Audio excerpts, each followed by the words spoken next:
And the gift that Alessandro want to give is an helmet. It's a small thing that I like to give you. Alessandro, thank you so much. Grazie mille. Molto simpatico, molto gentile. yeah. Funziona bene. Ok. Facciamo il centro qua.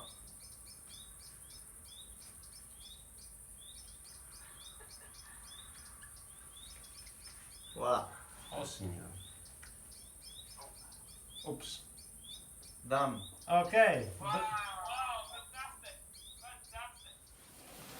Siamo con Alessandro De Marchi, il rosso di Buia, il nostro campione friulano. Ci siamo trovati qui a casa mia perché Alessandro ha voluto fare un prezioso regalo a un mio amico, una persona che non sta bene, e per aiutarlo a combattere in questo periodo chi più di chi ha vinto il premio della combattività, e ha regalato una cosa molto significativa, un suo elmetto, e durante questa intervista cercheremo anche di capire che cosa significa. Intanto grazie Alessandro che sei venuto e della tua generosità. Grazie a voi. È un piacere quando si ha a che fare si viene a conoscenza di persone come David. È giusto così dare il piccolo contributo per supportarlo in questa importante battaglia. Certo, io penso che l'occasione che ci ha fatto incontrare di Devi sia anche un motivo per dare coraggio a tutti quelli che stanno lottando con queste malattie terribili e alle loro famiglie che ogni giorno devono trovare la forza per andare contro una montagna altissima. Assolutamente sì, noi abbiamo bisogno, in fin dei conti, di persone del genere che in un certo senso ci insegnano a combattere anche di fronte a una cosa difficilissima come può essere una malattia del genere, e ci insegnano a non mollare mai, no? A insistere anche di fronte a cose giganti. Enormi, certo. La nostra intervista sarà strutturata con delle immagini che scorreranno davanti al nostro campione, e ci piacerebbe sapere, guardando queste immagini, che cosa gli esce da dentro, per capire che cosa fa di un buon ciclista un campione.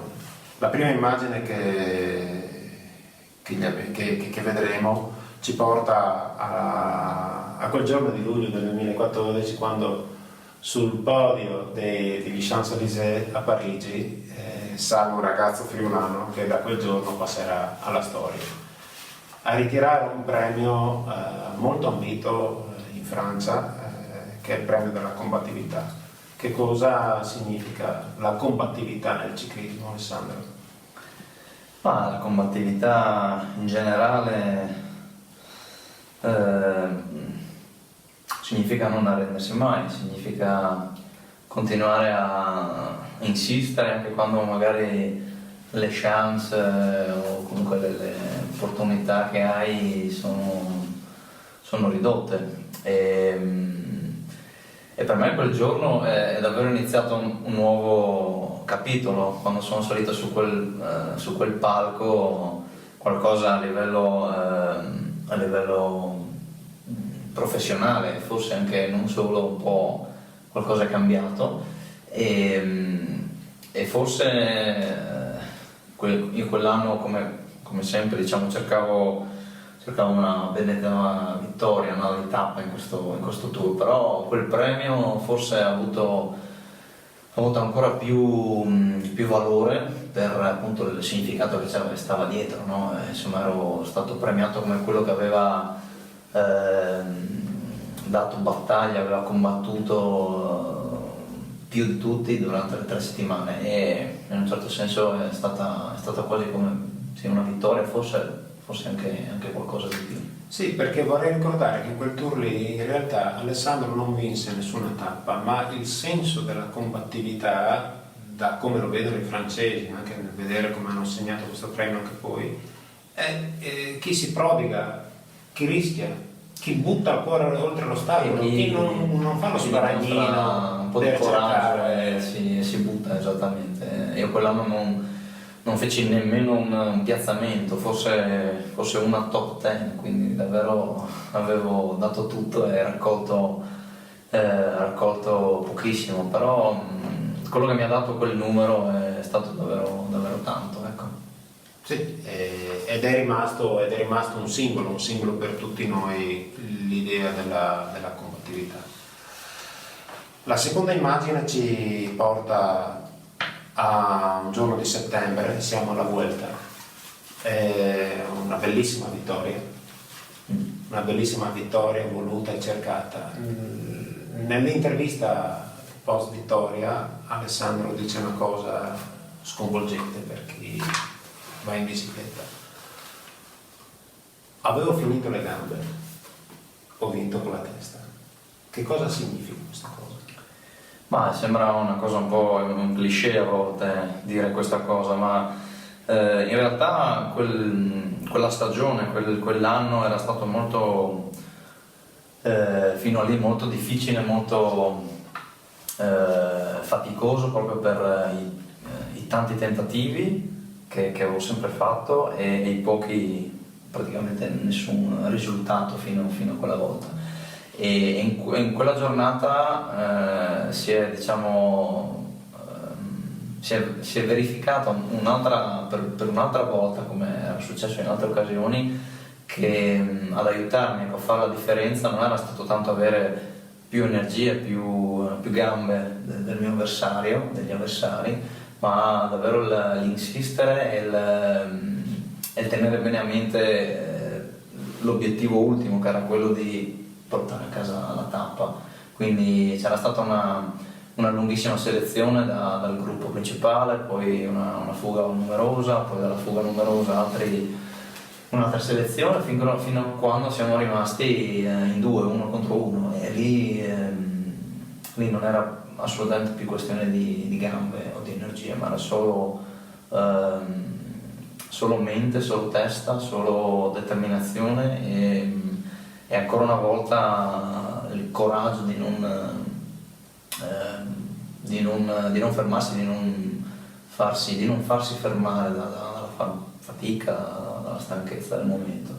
E quindi quel giorno ho davvero rifatto questo step che avevo fatto in altre occasioni, che mi era venuto forse a volte più facile, ma in quel 2018 c'è stato il click proprio in quel giorno alla Vuelta, che è una gara che ho nel cuore, sicuramente sono molto affezionato. La faccia che mostri sul traguardo è stravolta dalla fatica. Sì, stravolta dalla fatica, ma anche c'è un fortissimo senso di liberazione. Mi sono davvero liberato da questo peso che avevo di non riuscire mai a portare a termine come volevo io, come desideravo una gara, e quindi dietro quella faccia davvero c'è proprio un senso di liberazione. E devo dire che in quel periodo lì non è stata l'unica, perché seguito subito dopo il Giro dell'Emilia, una fantastica vittoria sul San Luca, anche quella cercata e voluta con sagacia. La cosa incredibile che hai detto proprio in quell'intervista, tornando sempre alla Vuelta: se eravamo assieme avrei perso sicuramente, in volata le avrei prese, sono scappato via se non avevo... Sì, a un certo punto devi capire che quelle opportunità hai e devi avere il coraggio di giocare solo per quella, no? Sapendo bene come può andare così nell'altro modo, ecco. Una vita in fuga, una vita da solo davanti, quanto la fatica e la paura di essere ripreso ti taglia le gambe là davanti, e quanto invece questo ti può dare una spinta?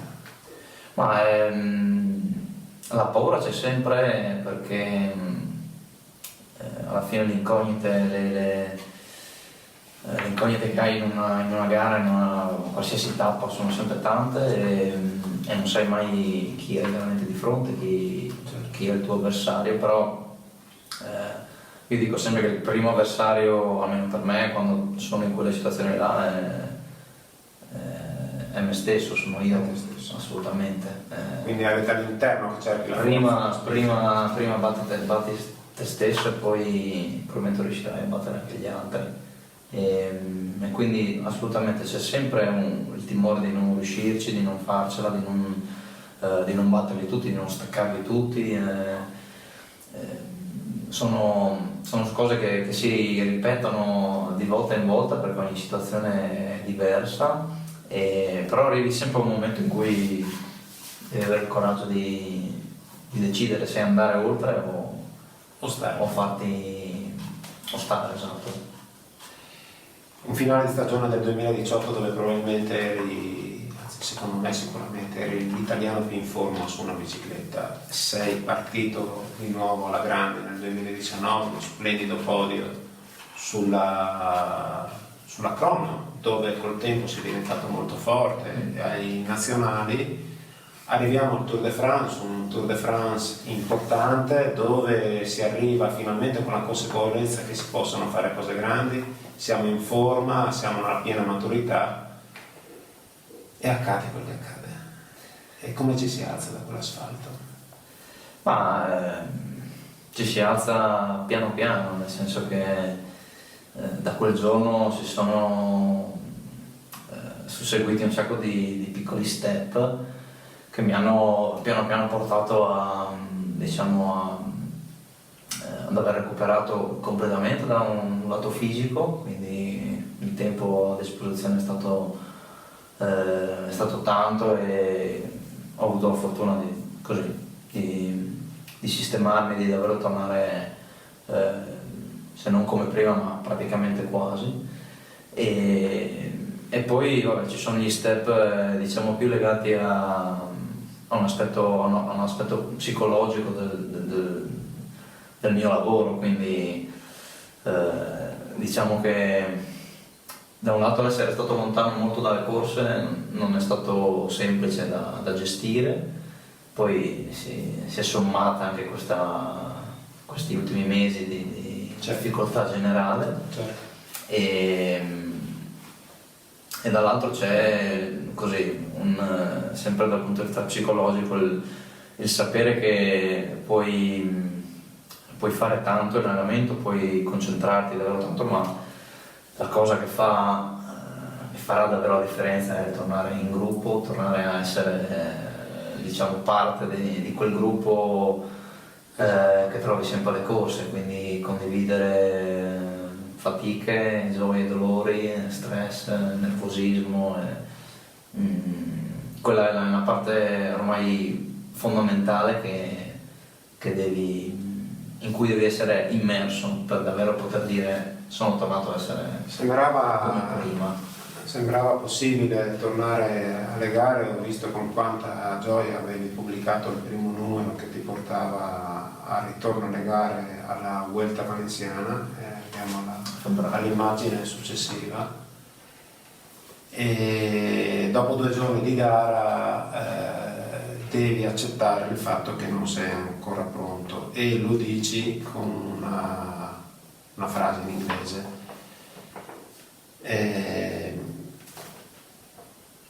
Che non ci sono scorciatoie, bisogna accettare il dolore. Sì, è un passaggio obbligato, nel senso che se vuoi davvero tornare a essere come prima, ci sono dei punti, delle tappe obbligatorie, e una di queste è sicuramente il tornare a essere abituato a un certo tipo di fatica e di conseguenza che di dolore, perché di quello si tratta. E anche qui tutti gli allenamenti del mondo ti potranno dare solo un piccolo assaggio di questa cosa. Ciò che fa davvero la differenza è tornare in corsa, quindi confrontarti faccia a faccia con gli avversari, con le tue paure, con tutte quelle situazioni che sono quelle che davvero ti fanno migliorare, crescere. Certo. E una componente di queste cose è sicuramente il dolore, Il dolore. che ci ci nascondiamo. Che diventa amico, diventa un alleato in questo caso. Ma non diventa mai un amico, perché dire che si soffre con il sorriso è un po' esagerato secondo me, però diventa una cosa che riesci con cui riesci a convivere. Con cui riesci a volte convivi meglio e a volte convivi peggio, però il dolore rimane dolore. E il dolore rimane dolore. Via da Valencia fai uno splendido ritiro sull'Etna, dove sei andato forte, hai fatto delle belle amicizie, siamo pronti per un inizio di stagione, invece poi arriva il Covid. E quindi torniamo a chiuderci in casa e la prima volta che usciamo... Indovinate la prima salita percorsa oggi 4 maggio. Non è abbastanza scontato. Dove andiamo? Andiamo a Chialminis. Chialminis, certamente. Che cosa è questa salita per Alessandro De Marchi? Ma questo luogo è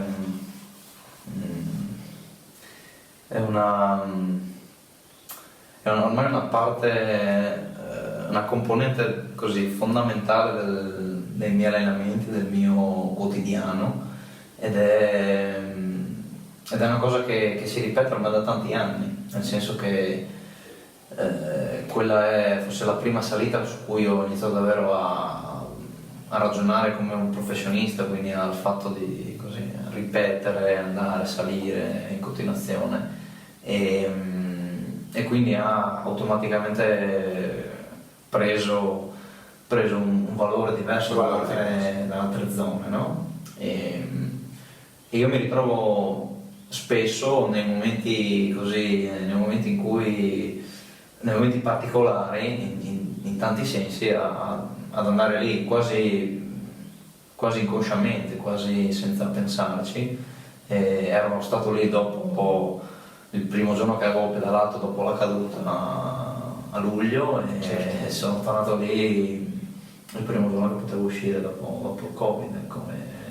È una salita che inizia da un luogo a te molto caro, perché è il posto da dove tu hai celebrato la festa delle tue nozze, se non sbaglio. Esattamente, sì. E si arriva là, è un posto che davvero contiene una parte della tua anima. Sì, contiene un sacco di cose, contiene dei ricordi legati alla mia propria vita privata, a delle amicizie ormai consolidate, e poi è un luogo che da un punto di vista proprio naturalistico mi piace, ti nevichi su e alla fine... E poi anche un po' all'ombra, no? Di sta periodo... Sì, no, ci sono un sacco di cose, sei vicino ai musi, li vedi subito là dietro, insomma è un posto magico. Un bel posto. La prossima foto non è quella della squadra. Un uomo in fuga è un uomo che lotta da solo, lotta contro i propri avversari, lotta insistentemente per trovare il suo posto. Ma che cosa significa la squadra per una persona che vive in fuga? Ma sembrerà strano, ma significa molto, significa davvero tanto. L'essere davanti tante volte in modo da solo non significa che un ciclista così possa stare senza una squadra, no? Diciamo che il modo che ho di correre io può sembrare un po' un po' individuale, però in realtà dietro tante fughe, tanti attacchi c'è molte volte il supporto dei compagni di squadra, l'aiuto dei compagni in corsa, o anche semplicemente che poi squadra non è solo il compagno di squadra che pedala con te, ma è anche il direttore sportivo che guida la macchina, i massaggiatori lungo la strada, quindi io posso essere là da solo, ma ho sempre la squadra, una strategia preparata prima, ho sempre la squadra che mi mi supporta, che mi aiuta. E viceversa il fatto di stare là davanti a volte può essere motivo così di aiuto anche per chi sta dietro, quindi Certo. possono risparmiarsi, possono Certo. essere in vantaggio perché hanno uno Certo. davanti, quindi sì, si va in fuga, però si è sempre squadra. si è sempre squadra. E si finalizza il lavoro di tutti poi quando si arriva alla vittoria. Esattamente. Tornando al motivo per cui ci siamo trovati, penso alle famiglie di queste persone che hanno avuto queste sfortune e come una squadra tutti assieme aiutano la persona a raggiungere un traguardo che è quello di stare il meglio possibile. L'ultima foto in realtà non c'è. Ed è l'ultima foto, vorremmo sentire Alessandro che ci racconta che cosa c'è in questa foto che ancora non è scattata. Questa foto cosa potrebbe starci?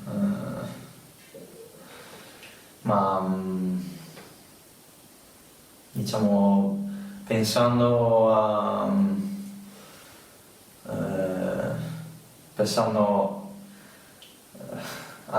sempre al mio lavoro e però anche alle mie radici, mi piacerebbe che una foto, che ci fosse una foto in cui sono circondato dai veri tifosi friulani, dai miei più vicini tifosi, quelli più vecchi, diciamo, quelli della prima ora, e perché no, sarebbe bello che questa foto fosse legata magari a una delle tappe che correremo col Giro quest'anno in Friuli. Abbiamo 2 giorni, non si sa mai cosa può succedere, ma ecco, anche se non ci sarà un podio o cose del genere mi va bene lo stesso. Ho dei bei ricordi di momenti passati sulle strade con vicino ai tifosi in cui non c'era il podio e c'era tanta gente. Come non ricordare la birra bevuta il giorno del tuo compleanno? Pensavo esattamente a questa cosa.